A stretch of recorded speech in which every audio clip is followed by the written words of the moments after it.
U.S. to phase out use of private prisons for federal inmates. Washington. The Obama administration said on Thursday that it would begin to phase out the use of private for-profit prisons to house federal inmates. The Bureau of Prisons had resorted to such prisons to ease overcrowding as the incarceration rate soared, but the number of federal inmates has been dropping since 2013.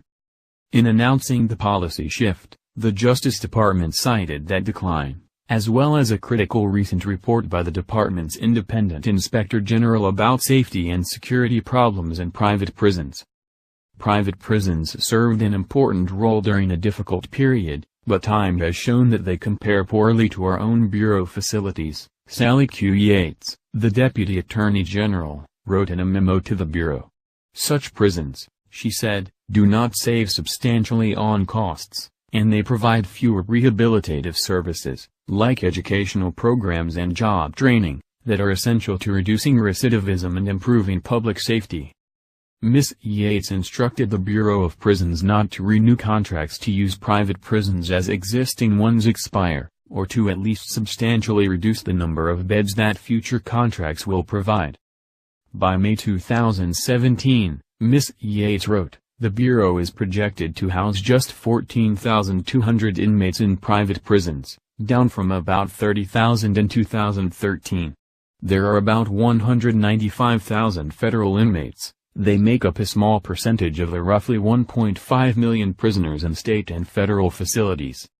As a first step, Ms. Yates said, a pending contract solicitation will be scaled down from 10,800 prisoner slots to a maximum of 3,600. Also, the Bureau recently declined to renew a contract for a private prison that had provided beds for up to 1,200 federal inmates. Advocates of prisoner rights applauded the policy shift, part of a broad effort by the administration to overhaul the criminal justice system, and called on state prison agencies to follow suit. The change was first reported on Thursday by The Washington Post. This month, Michael Lee Horowitz, the Justice Department's Inspector General, issued a report on the Bureau's use of privately operated prisons, which it said began on a small scale in 1997 to alleviate overcrowding. It found that private prisons were more violent and problematic than public prisons by many measures, including discovery of contraband like cell phones, reports of assaults, and lockdowns.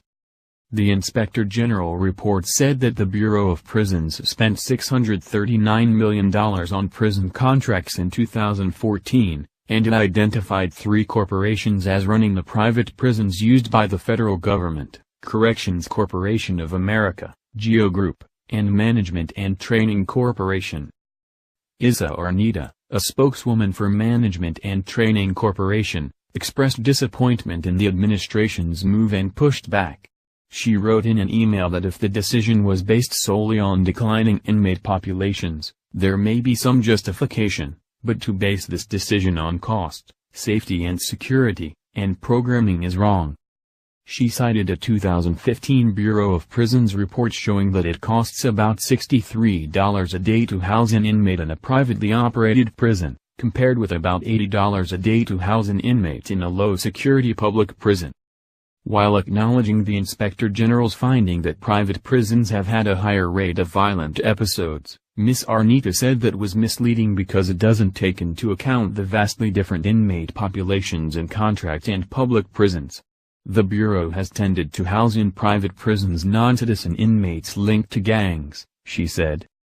Jonathan Burns, the Director of Public Affairs for Corrections Corporation of America, also criticized the impression left by the Inspector General report, saying it failed to account for the impact of elements such as population demographics or the scope and efficacy of efforts to mitigate contraband.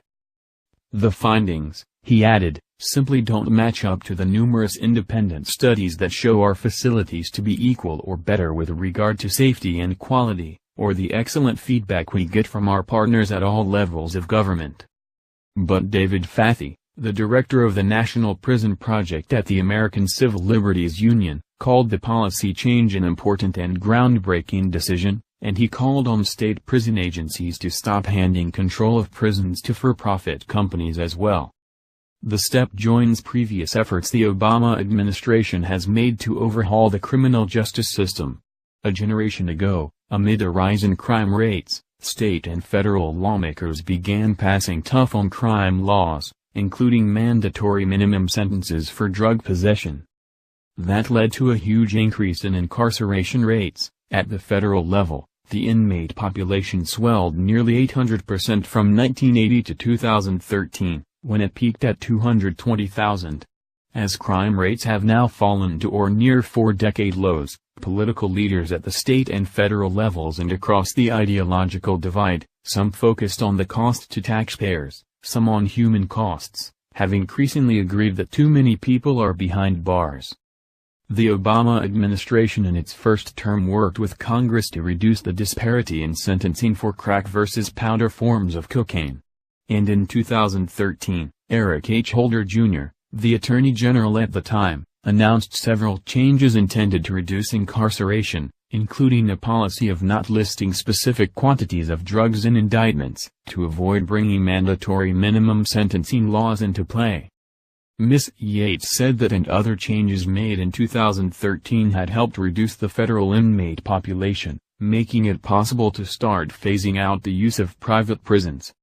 This is the first step in the process of reducing, and ultimately ending, our use of privately operated prisons, Ms. Yates wrote in a blog post published on the Justice Department's website, adding that the steps put the department on a path to ensure that all federal inmates are ultimately housed at bureau facilities.